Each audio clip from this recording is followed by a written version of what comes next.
Hello everyone. Good afternoon to each and everyone. तुम्ही सगळ्यांनी आज वेळात वेळ काढून हे सेशन अटेंड करताय, त्यासाठी मी आपल्या या मास्टर क्लासमध्ये तुमच्या सगळ्यांचं स्वागत करते. चला तर मग आपलं सेशन स्टार्ट करूयात आपण. मी बघत आहे बऱ्यापैकी लोक जॉईन झालेले आहेत. आपण आणखी 1-2 मिनिटं देऊयात आणि सगळ्यांना जॉईन होऊ देत. ठीक आहे. चला तर मग ऑलमोस्ट सगळेजण जॉईन झालेले आहेत. आपण सेशन स्टार्ट करूयात. आता सेशन स्टार्ट करण्याच्या अगोदर खाली तुम्हाला तुमच्या स्क्रीनच्या खाली एक चॅट बॉक्स दिसत असेल, तर त्याच्यामध्ये इन शॉर्टमध्ये तुमचं इंट्रोडक्शन द्या. तुमचं गाव कोणतं, तुमचं नाव काय, तुम्ही काय जॉब करताय, म्हणजे माझ्या लक्षात येईल की तुम्ही कोणत्या भागातून हे सेशन अटेंड करत आहात. ठीक आहे, मी खाली बघत आहे. धीरज पाटील फ्रॉम सांगली,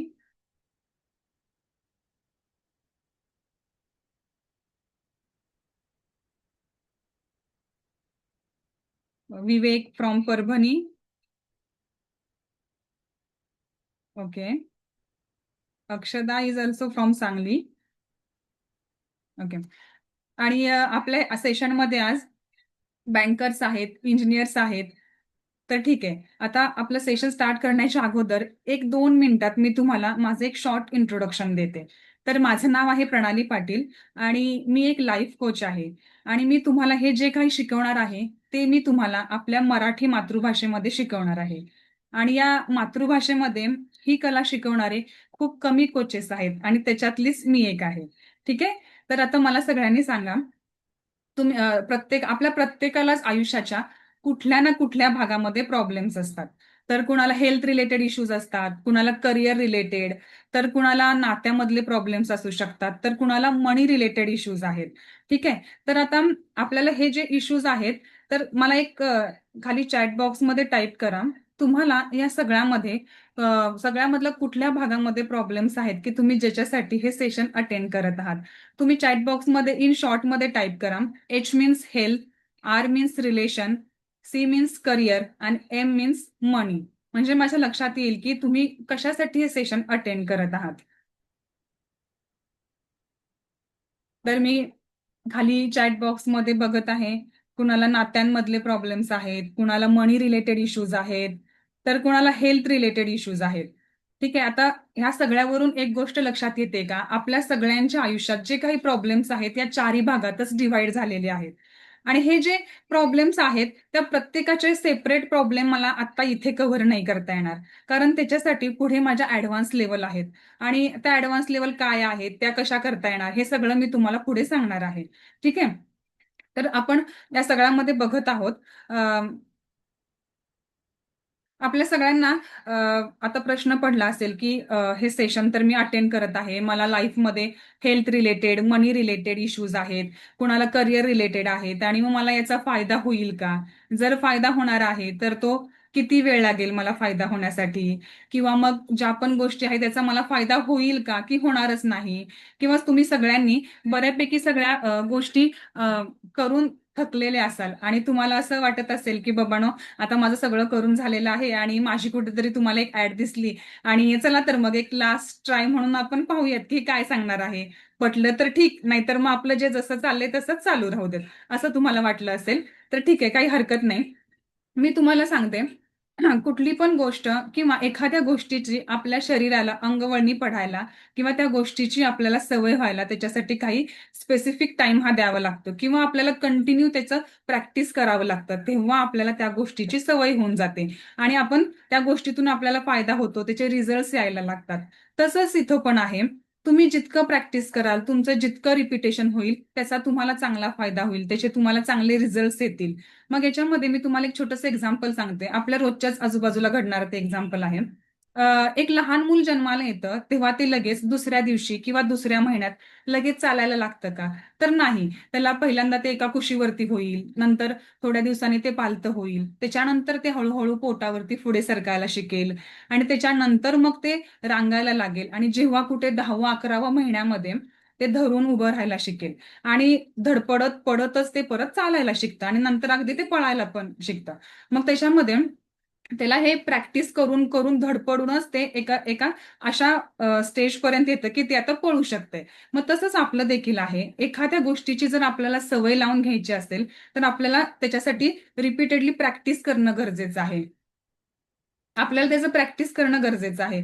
मग त्याच्यामध्ये मी तुम्हाला असंच सांगणार आहे, की याच्यामध्ये आपल्याला रिझल्ट्स येण्यासाठी 68 टू 90 डेजचा टाइम पिरियड हा द्यावा लागतो. हां, पण ह्याच्यामध्ये मी असं म्हणणार नाही, की तुम्हाला प्रत्येकाला 68 टू 90 डेज द्यावे लागतील.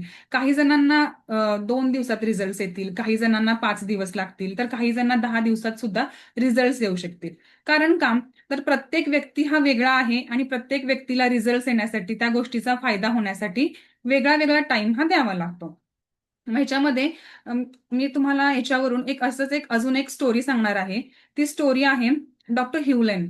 डॉक्टर ह्युलेन हे एक सायकोलॉजिस्ट होते आणि ते सायकोलॉजी ते खूप फेमस असे सायकोलॉजिस्ट होते आणि त्यांना अमेरिकेच्या बाजूला हवाई नावाचे एक आयलंड आहे. त्या आयलंडच्या इथे हवाई हॉस्पिटल एक आहे आणि तिथे डॉक्टर ह्युलन यांना अपॉइंट करण्यात आलं होतं. जसं की मी आता सांगितलं, डॉक्टर ह्युलेन हे एक सायकोलॉजिस्ट आहेत आणि मग त्यांना ज्या हॉस्पिटलमध्ये अपॉइंट करण्यात आलं होतं, तिथले जे पेशंट्स होते, ते मानसिकरित्या इतके विकृत असे पेशंट होते, ते स्वतःला तर इजा करतच होते, पण त्याबरोबर ते समोरच्याला देखील इजा करत होते. ते इतके पेशंट असे डेंजर होते, की ते त्यांच्या पूर्ण ते स्वतःच्या चेहऱ्यावरती ओरखड्या होत्या, पूर्ण शरीरातून त्यांच्या जखमा आणि रक्त येत होतं त्या जखमातून. आणि ते पेशंट इतके असे डेंजर असल्या कारणाने तिथे कोणत्याही प्रकारचे डॉक्टर किंवा कोणतेही नर्सेस काम करण्यासाठीच तयार नव्हते. त्यामुळं त्या डॉक्टर ह्युलेन यांना अशा ठिकाणी अपॉइंट करण्यात आलं होतं. मग डॉक्टर ह्युलेन यांनी त्या हॉस्पिटलचा जेव्हा चार्ज घेतला, तेव्हा त्यांनी सगळ्या पेशंटची हिस्ट्री चेक केली आणि त्यांच्या एक गोष्ट लक्षात आली, की या सगळ्या पेशंटला सगळ्या प्रकारची ट्रीटमेंट देऊन झालेली आहे. सगळे इंजेक्शन, सगळे मेडिसिन, सगळं काही देऊन झालेलं आहे. पण ह्या सगळ्या पेशंटमध्ये कोणतेही पॉझिटिव्ह चेंजेस दिसत नाहीयेत. मग डॉक्टर ह्युलन यांचा एक ठाम विश्वास होता. आपल्या पण आजूबाजूला ज्या काही पॉझिटिव्ह, निगेटिव्ह किंवा आपल्या डेली यूज मधले जे पण काही प्रॉब्लेम्स क्रिएट होत आहेत, त्याच्यासाठी कुठे ना कुठेतरी आपली स्वतःचीच एनर्जी कारणीभूत आहे, असा डॉक्टर ह्युलेन यांचा ठाम विश्वास होता. आणि डॉक्टर ह्युलेन यांना एक अशी प्राचीन कला अवगत होती, की त्यांनी त्या कलेचा वापर करून आपल्या आजूबाजूचं सगळं वातावरण जे आहे ते पॉझिटिव्ह करून टाकलं होतं.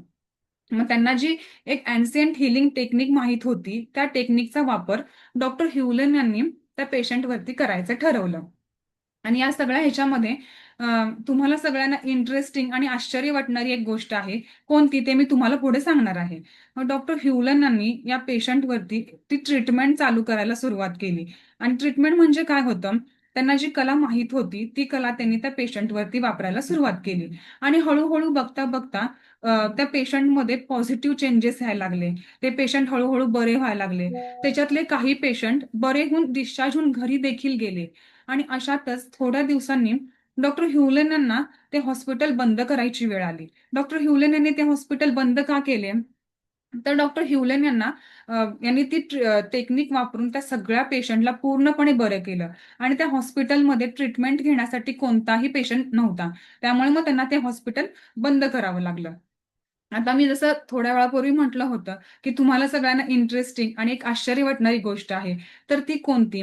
डॉक्टर ह्युलेन यांनी त्या सगळ्या पेशंटला बरं तर केलं, पण डॉक्टर ह्युलेन यांच्यामधल्या एकाही पेशंटला कधी भेटले नव्हते. त्यांनी ते कधी या पेशंटला पाहिलं देखील नव्हतं. मग त्यांनी अशी कोणती जादू केली असेल, की ते पेशंट पूर्णपणे बरे झाले? इतके मानसिकरित्या विकृत असणारे पेशंट कसे काय बरं बरे झाले आणि ते डिस्चार्ज होऊन घरी देखील गेले? तर डॉक्टर ह्युलन यांनी जी एन्शियंट हिलिंग टेक्निकचा अभ्यास केला होता, त्याचा वापर करून त्यांनी या पेशंटला बरं केलं. तर त्या टेक्निकचं नाव होतं होपोनोपोनो टेक्निक. होपोनोपोनो म्हणजे काय? तुम्ही सगळ्यांनी त्याचं स्पेलिंग नोट करून घ्या, म्हणजे तुमच्या लक्षात येईल की होपोनोपोनोचा मीनिंग काय आहे. मी इथे चॅट बॉक्समध्ये टाईप करतेय.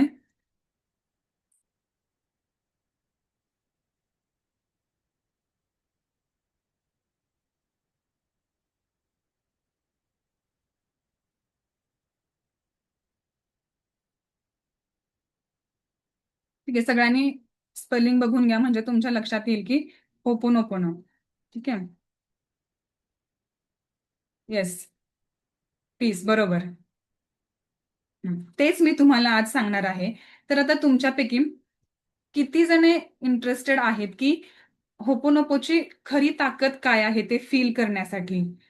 आणि आज तुमच्यापैकी बऱ्याच जणांना आनंदाचे अश्रू येणार आहेत आणि तुमच्यापैकी बऱ्याच जणांना आज वर्षानुवर्ष शांत गाढ अशी झोप लागली नव्हती, तशी तुम्हाला शांत पीसफुल अशी झोप लागणार आहे. एखाद्या लहान मुलासारखं तुम्ही शांत झोपी जाल, याची मी तुम्हाला गॅरंटी देते.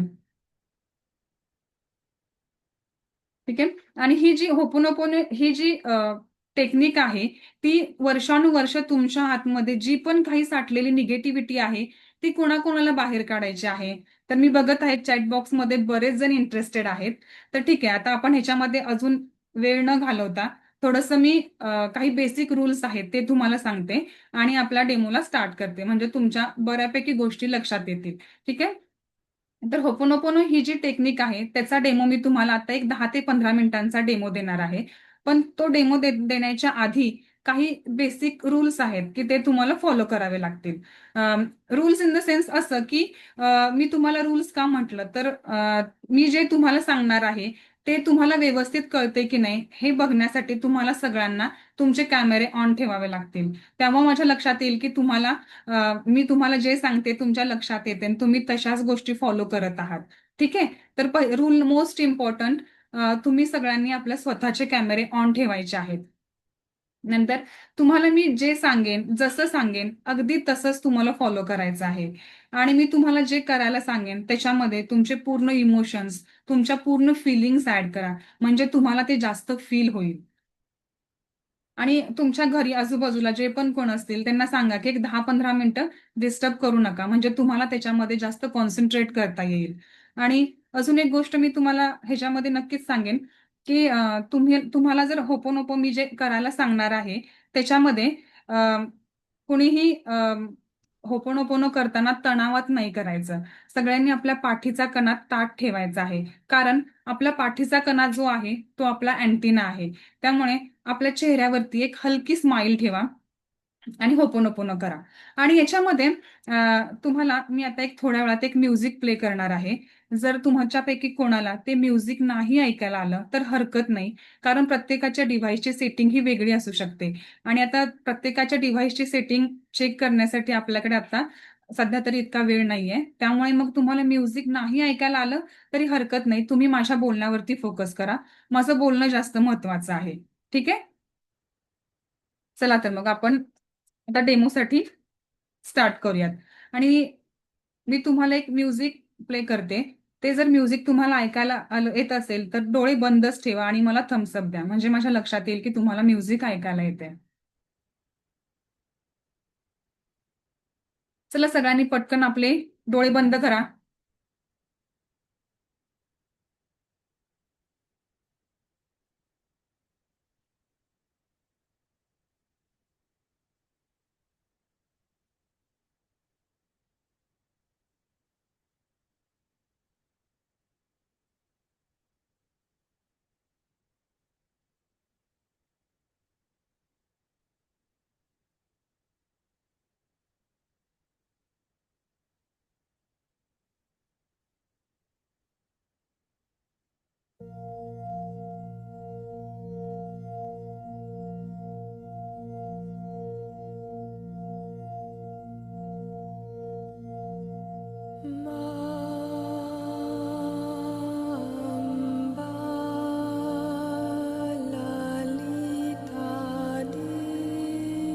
सगळ्यांना म्युझिक ऐकायला येते?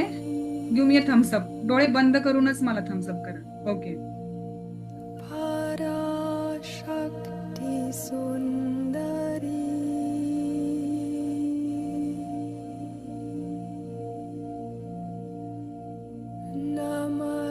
सगळ्यांनी एक मोठा दीर्घ श्वास घ्या.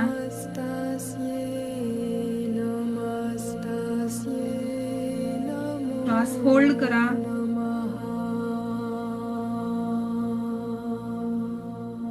तोंडातून रिलीज करा.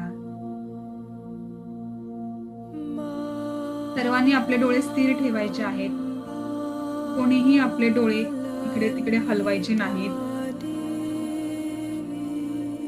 एकदम रिलॅक्स व्हा. कोणाच्याही माथ्यावरती आठ्या नाही पाहिजे. महामाये पुन्हा एकदा मंगले एक मोठा दीर्घ श्वास घ्या. श्वास होल्ड करा. नमस्तस्यै तोंडातून नमस्तस्यै रिलीज. नमस्तस्यै नमो one last time. Take a deep breath. Hold. तोंडातून रिलीज. Relax yourself. आता सगळ्यांनी माझ्या बरोबर म्हणा. मी जे सांगणार आहे ते मोठ्यानी बोलता येत असेल तर मोठ्यानी बोला. मोठ्यानी बोलता येत नसेल तर मनातल्या मनात बोला. जर पॉसिबल होत असेल तुम्हाला तर तोंडातून पुटपुट किंवा हळूहळू बोलायचा प्रयत्न करा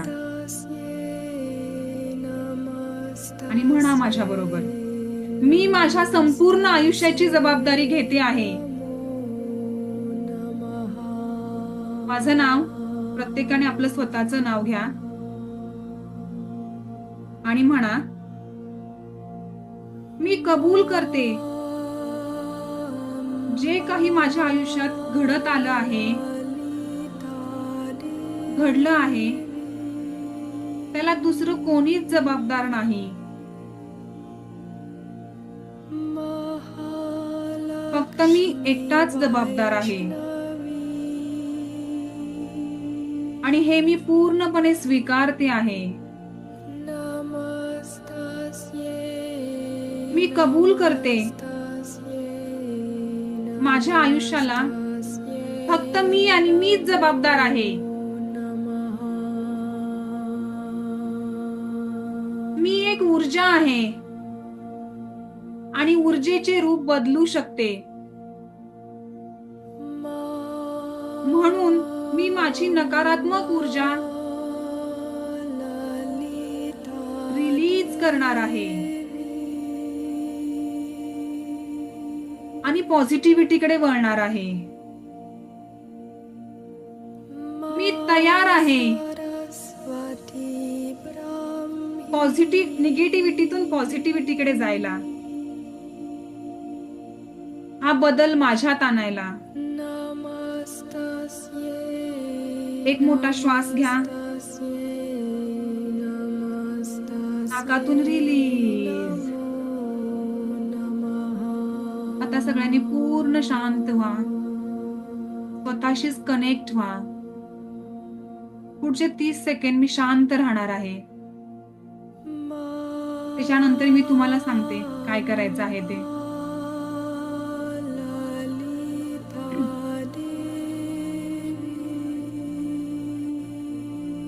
आता मी जे सांगते ते आपल्या डोळ्यासमोर बघा.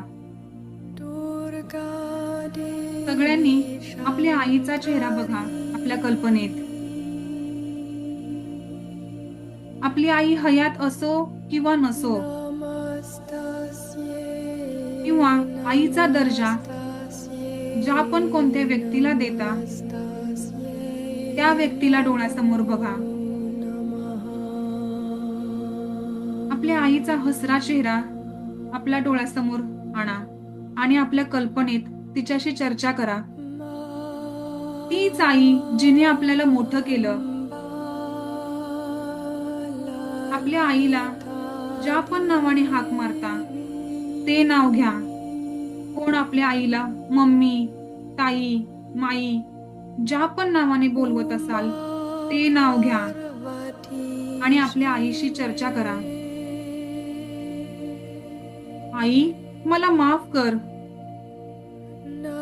मी तुला समजून घेण्यासाठी कमी पडले.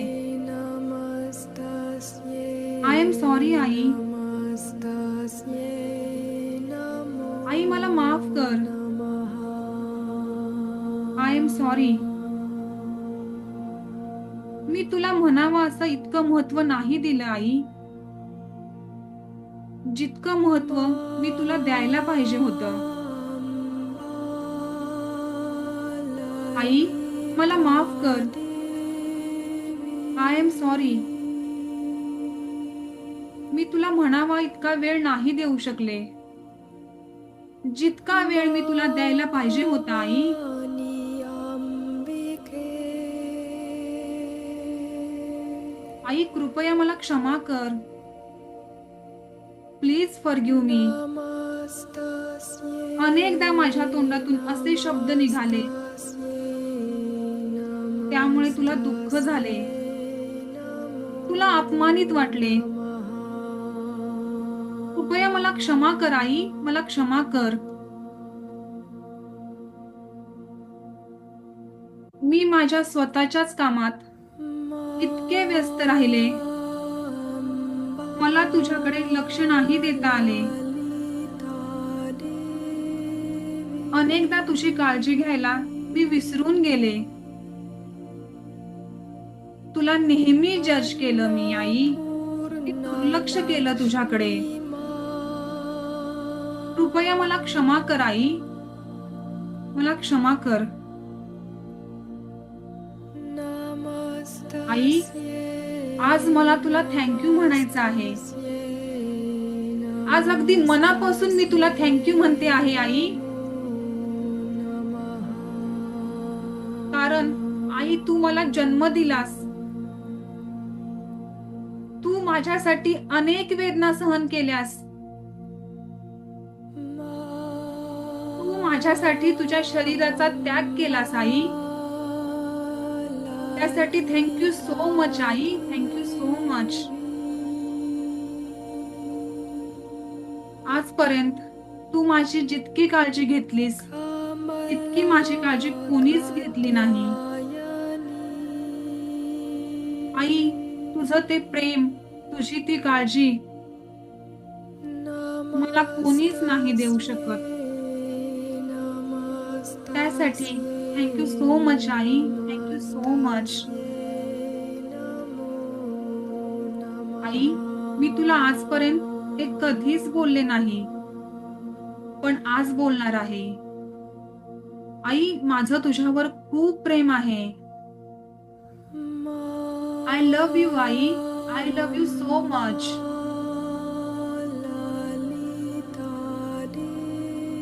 आता सगळ्यांनी आपल्या कल्पनेत आपल्या आईला एक घट्ट मिठी मारा. आपले दोन्ही हात आपल्या दोन्ही खांद्यांना क्रॉस करा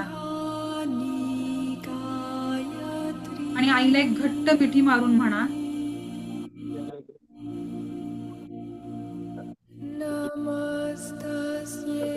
आई मला माफ कर.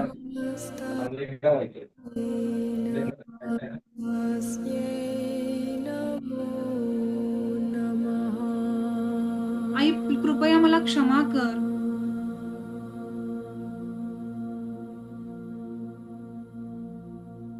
Thank you I, I love you so much. एक मोठा दीर्घ श्वास घ्या.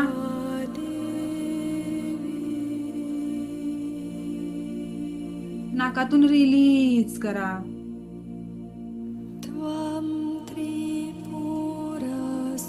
आता सगळ्यांनी आहे त्याच अवस्थेत आपल्या कल्पनेत आपल्या वडिलांचा हसरा चेहरा बघा. आपल्या वडिलांना ज्या पण नावाने बोलवता, बाबा, पप्पा, तात्या, ते नाव घ्या आणि आपल्या कल्पनेत आपल्या वडिलांशी चर्चा करा. बाबा, मला माफ करा, मी तुम्हाला समजून घ्यायला कमी पडले. बाबा, मला माफ करा. आय एम सॉरी बाबा,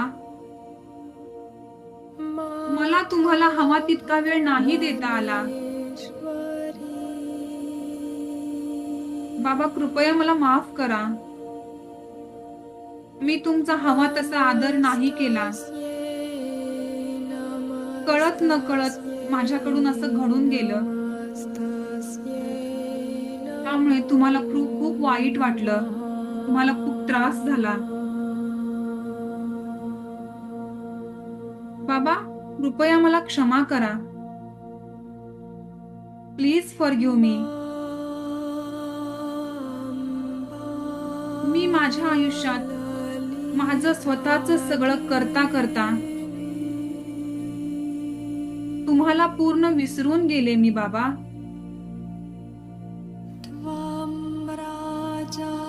मी हे विसरून गेले तुमच्या देखील काही इच्छा आहेत.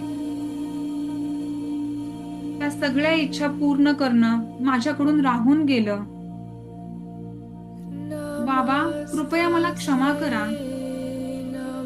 प्लीज फॉरगिव्ह मी बाबा. आणि आता मला माझी चूक कबूल आहे. बाबा आज मी तुम्हाला मनापासून थँक्यू म्हणणार आहे. बाबा थँक्यू सो मच. तुम्ही मला जन्म देण्याचा निर्णय घेतला त्यासाठी थँक्यू. बाबा आज मी तुम्हाला थँक्यू म्हणणार आहे कारण तुम्ही तुमच्या सगळ्या इच्छांचा त्याग केलात आणि माझी सगळी स्वप्न पूर्ण केलीत बाबा. त्यासाठी थँक्यू सो मच. तुम्ही माझं शिक्षण, माझा जॉब, माझं लग्न या सगळ्या गोष्टी केल्यात बाबा. तुम्ही तुमच्या मर्यादेपेक्षा जास्त सगळ्या गोष्टी मला दिल्यात. त्यासाठी थँक्यू सो मच बाबा. मी आजपर्यंत कधीच व्यक्त झाले नाही पण आज मनापासून तुम्हाला म्हणते बाबा आय लव्ह यू. माझं तुमच्यावर खूप प्रेम आहे बाबा, खूप प्रेम आहे.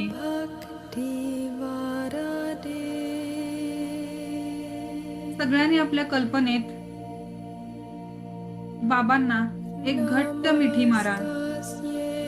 ते प्रेम, ती काळजी सगळं अनुभवा आणि म्हणा बाबा मी चुकले, मला माफ करा. कृपया मला क्षमा करा. थँक्यू बाबा. I love you so much बाबा. माझं तुमच्यावर खूप प्रेम आहे आणि ते तसंच राहील. सगळ्यांनी एक मोठा दीर्घ श्वास घ्या. नाकातून रिलीज करा.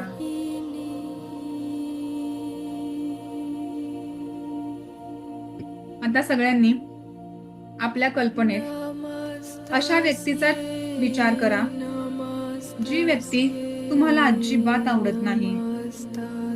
त्या व्यक्तीचा विचार जरी केला तरी तुमची खूप चिडचिड होते. ती व्यक्ती जिने तुम्हाला खूप त्रास दिला. आता माझ्यासोबत सगळ्यांनी आपल्या कल्पनेत त्या व्यक्तीशी चर्चा करा आणि म्हणा त्या व्यक्तीचे नाव घ्या. त्या व्यक्तीचे नाव जर मोठ्याने घेता येत नसेल तर हरकत नाही, मनातल्या मनात त्या व्यक्तीचे नाव घ्या आणि म्हणा मला माफ कर. I am sorry. मी तुला नेहमीच गृहीत धरले. तू एकटा किंवा तू एकटीच चुकीची आहेस असं नेहमी समज करून घेतला. मला माफ कर.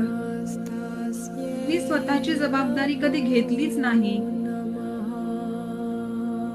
मी नेहमीच तुला चुकीचं समजलं.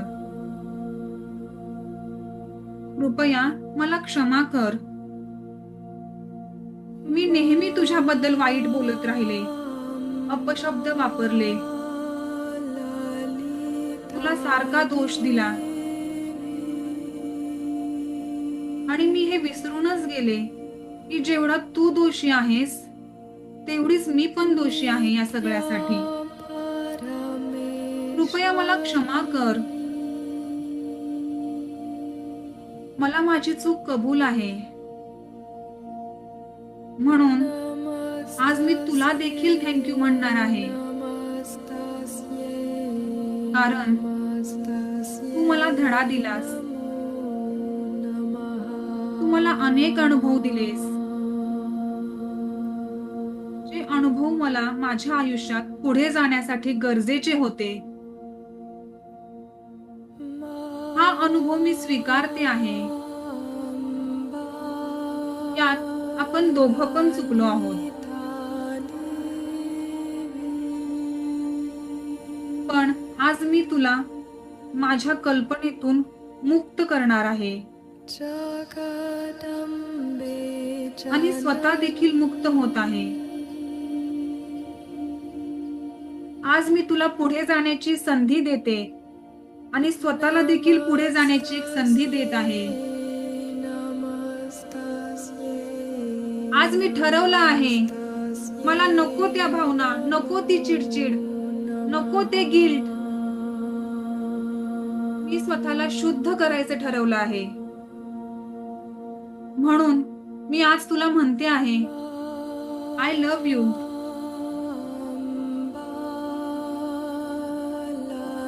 मला माफ कर, कृपया मला क्षमा कर. I am sorry, please forgive मी.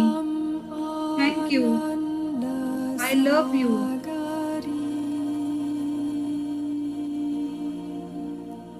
एक मोठा दीर्घ श्वास घ्या, नाकातून रिलीज करा.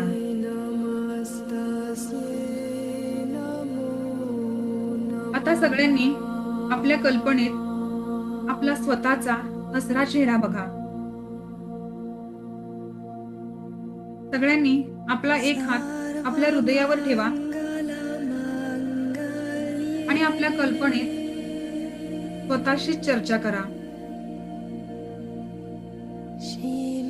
आणि म्हणा, सगळ्यांनी आपले नाव घ्या आणि म्हणा, आय एम सॉरी, मला माफ कर. मला तुला हवा तसा वेळ नाही देता आला. मला माफ कर. मी चुकले तुला समजून घेण्यात. आपलं नाव घेऊन म्हणा, सगळ्या दुनियेचं करता करता मी स्वतःलाच लांब ठेवलं. मी विसरून गेले, मला स्वतःला पण स्वतःची गरज आहे. मी अपराधी आहे तुझा. कृपया मला क्षमा कर. प्लीज फॉरगिव्ह मी. सगळ्यांनी आपलं नाव घ्या आणि म्हणा, आज मी तुला थँक्यू म्हणणार आहे, कारण तू माझी साथ कधीच सोडली नाहीस. तू नेहमी मला आजारपणातून सुखरूप बाहेर काढलंस. मला तुझ्यावर खूप विश्वास आहे. तू मला माझ्या आयुष्यात जे काही सुंदर क्षण दिलेस, त्या सुंदर क्षणांसाठी थँक्यू सो मच. आज मी तुला वचन देते, मला फरक पडत नाही तुझी कुणी काळजी घेवो किंवा न घेवो, तुझ्यावर कुणी विश्वास ठेवो किंवा न ठेवो. आज मी तुला वचन देते, मी नेहमी तुझी काळजी घेणार. मी नेहमीच तुला काय हवं काय नको ते बघणार. I promise you. मी आजपर्यंत तुला कधीच नाही बोलले, ते आज बोलते आहे. I love you. I love you so much.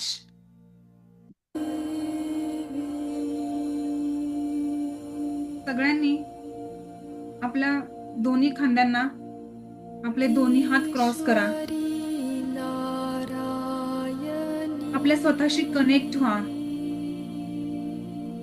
आपल्या चेहऱ्याला स्पर्श करा. फील करा स्वतःला. नमस्तस्यै प्रेम करा नमस्तस्यै स्वतःला. नमो आता नमः पुढचे 30 सेकंद मी शांत राहणार आहे.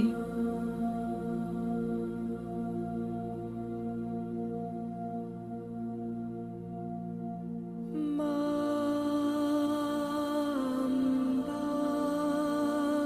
ललिता ओके, सगळ्यांनी हाताला हात रब करा. ऊर्जा जनरेट करा. चेहऱ्याला, मस्तकाला हात लावा. एक मोठा श्वास घ्या आणि आपले डोळे हळूच उघडा.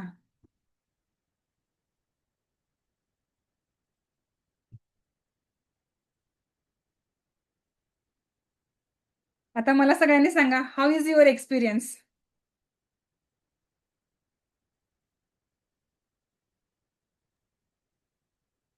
चांगला होता एक्सपिरियन्स. ओके, छान होता. सगळ्यांना शांत, रिलॅक्स, एकदम हलकं फील झालं. हो.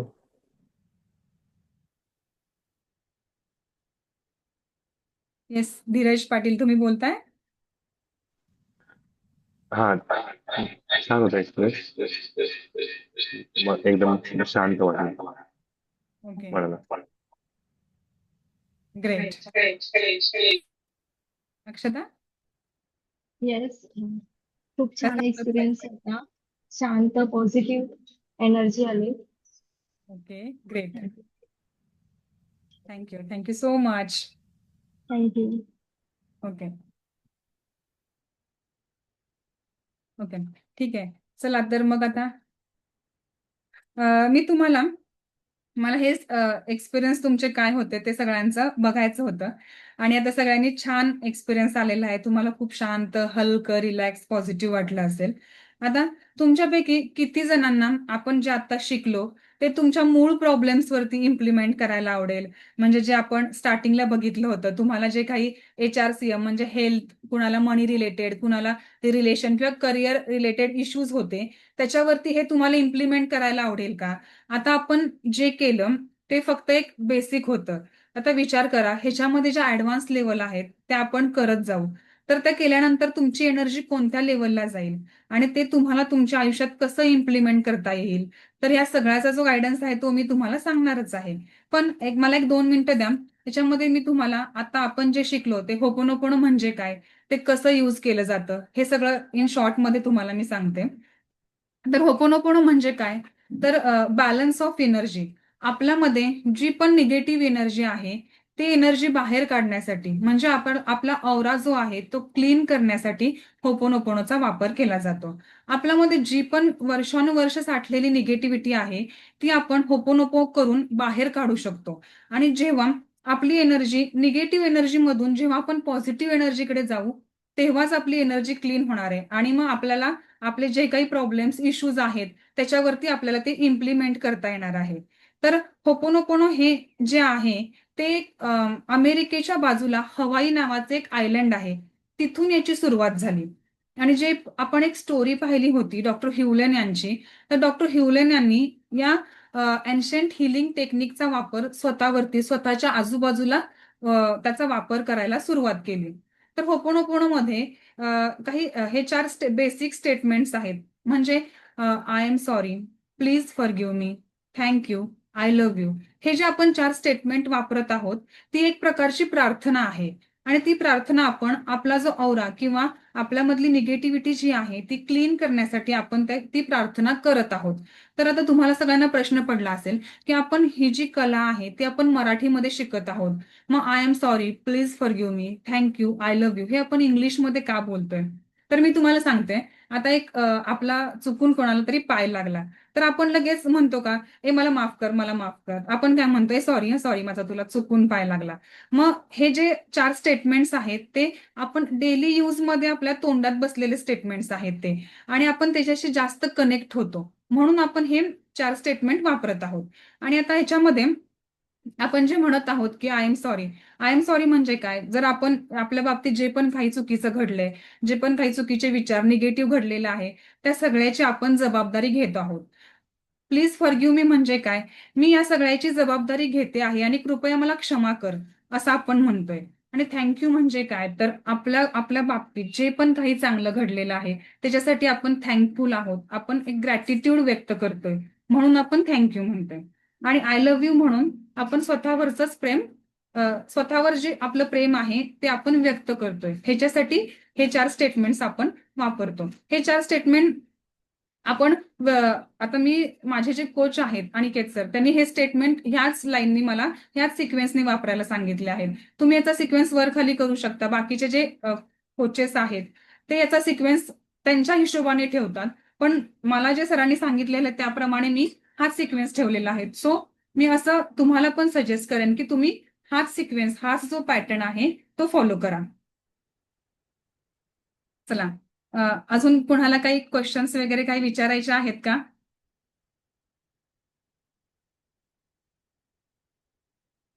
ह्याच्याशी रिलेटेड काही कुणाला शंका वगैरे आहे? हं?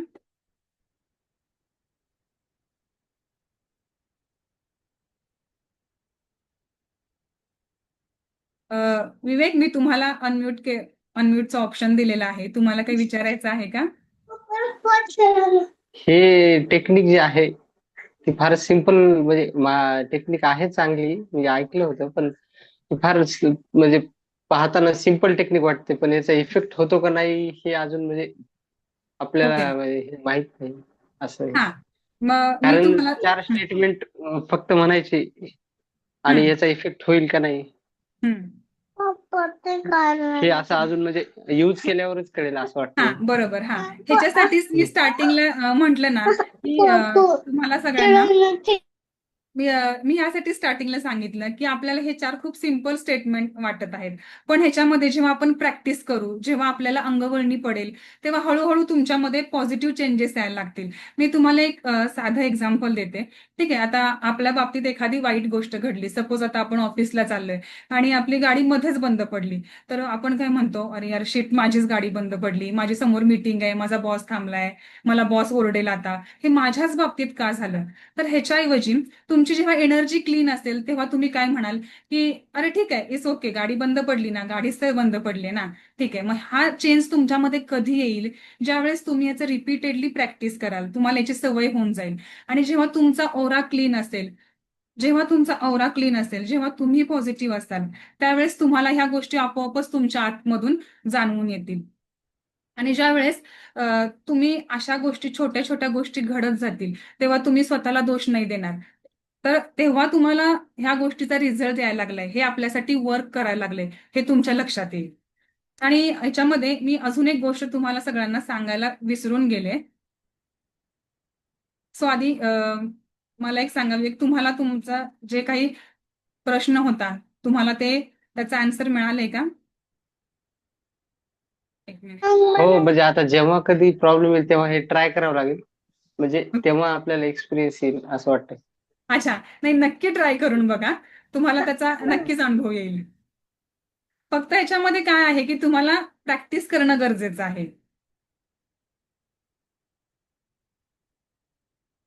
हो, या तेच सगळ्या ना. काय म्हणत होतात, सॉरी, काय बोलत होतात का तुम्ही? आपला हा ते हे जे टेक्निक आहे हे ट्राय करून बघावं लागेल, म्हणजे एक्सपिरियन्स आल्यावर आपल्याला कळेल आणखी याबद्दल काही. सध्या म्हणजे नक्कीच. टेक्निक तर कळाली आहे ना आता. हा. हं. हा, अजून एक मी तुम्हाला सगळ्यांना सांगायचं विसरून गेले. आता जे आपण होपोनोपोनोचा डेमो घेतला त्याच्यामध्ये आपण आई वडिलांसाठी, आपल्याला जी व्यक्ती आवडत नाही आणि स्वतःसाठी आपण या सगळ्या गोष्टी का केल्या? तर याचं एक कारण सांगते. आपण सगळ्यांनी विश्वाला कधी बघितलंय का हो? तर नाही, आपण कुणीच विश्वाला बघितलेलं नाहीये. पण आपण अस्तित्वात आहोत. आपण जन्म आपला कोणाच्या मार्फत झालाय, तर आई वडिलांच्या मार्फत आपला जन्म झालाय. आपण या विश्वात आत्ता आहोत. म्हणून हे स्टार्ट करताना आज पहिल्यांदाच आपण फक्त आई वडिलांना I am sorry, please forgive me, thank you, I love you म्हणत आहोत. तर हे नेहमी करायचं का? तर आई वडिलांसाठी नेहमी नाही करायचं, फक्त एकदाच करायचं. आणि आता सगळ्यांच्या मनात असणारा मोस्ट इम्पॉर्टंट क्वेश्चन म्हणजे मला ज्या व्यक्तीचा राग येतोय त्या व्यक्तीसाठी मी I am sorry, please forgive me, thank you आणि त्या व्यक्तीबद्दल प्रेम का व्यक्त करू? तर याचं कारण मी तुम्हाला सांगते. आता एखादी व्यक्ती आहे, ती व्यक्ती चुकीची आहे, मला माहिती आहे, 100% ती व्यक्ती चुकीची आहे. पण त्या व्यक्तीबद्दल मी माझ्या मनात चुकीचे विचार, चुकीचे भावना ठेवल्या, तर ह्याच्यामध्ये चुकीचं कोण आहे? माझी एनर्जी खराब होतीये ना. त्या व्यक्तीबद्दल मी चुकीचा विचार करते, माझा ऑरा खराब होतोय आणि माझी एनर्जी खराब झाल्यामुळं मला जे अचीव्ह करायचं आहे, मला जे विश्वाकडून मिळवायचं आहे, ते मला मिळत नाहीये. म्हणून आपण आपली एनर्जी क्लीन करतोय त्या व्यक्तीला आपण माफ करून.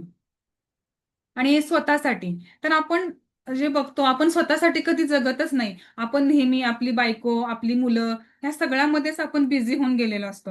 आपण कधी स्वतःसाठी जगायचा प्रयत्नच करत नाही. साधा आपण एखादं आईस्क्रीम जरी खायला गेलो, आपल्याला कोणी विचारलं तुम्ही कोणता फ्लेवर घेणार? नाही ठीक आहे, मला कोणता पण चालेल, जे सगळे घेतील तोच फ्लेवर मी घेईन. मग हे चुकीचं आहे. तुम्ही स्वतःसाठी बोला की नाही मला हा फ्लेवर हवाय, तुम्ही तो घेताय ठीक आहे, पण मला माझा फ्लेवर हवाय. तेव्हा तुम्ही स्वतःवरती प्रेम कराल. तेव्हा तुम्हाला स्वतःची खरी काय पॉवर आहे हे तुमच्या हळूहळू लक्षात येत जाईल. ठीक आहे, मला हेच सांगायचं होतं. अजून कुणाला काही क्वेश्चन विचारायचे आहेत का? अ, Randive sir, hello hello sir, माझा आवाज येतोय का तुम्हाला?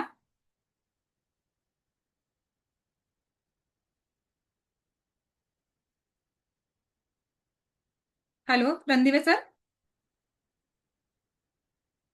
आय थिंक काहीतरी टेक्निकल इश्यूज आहेत. ठीक आहे, तर तुम्ही सगळ्यांनी वेळात वेळ काढून हे सेशन अटेंड केलं त्यासाठी थँक्यू सो मच. आणि तुमच्या सगळ्या व्हॅल्युएबल जो फीडबॅक होता त्याचा माझ्या ह्याच्यामध्ये नक्कीच मला फरक पडेल आणि अजून त्याच्यामध्ये इम्प्रूव्हमेंट करायचा मी नक्कीच प्रयत्न करेन. Thank you so much. थँक्यू.